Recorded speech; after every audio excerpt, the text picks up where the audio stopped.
Hi everyone, my name is Vicki and I'm a Get Set Up Guide. I teach some of the technology courses that we offer here, and today I'm teaching a beginner's Zoom class. So about 15 minutes before class, I like to get myself situated.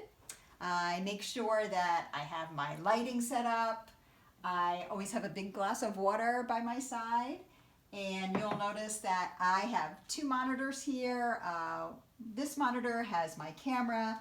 The other monitor, sometimes I'll use to monitor the Zoom chat so I can make sure I catch any questions that are coming by.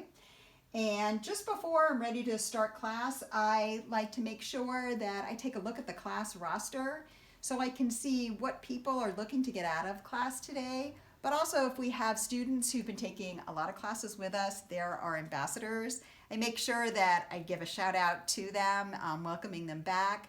But also I want to make sure if there are any new students, maybe this is their first class with Get Set Up, I want to make sure that I welcome them to the Get Set Up community.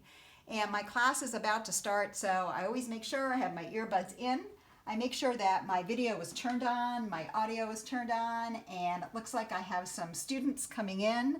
So that's all for now, and thanks for joining me. Hope to see you in some upcoming classes. Take care. Hi Jean, how are you? Good to see you again. Yeah.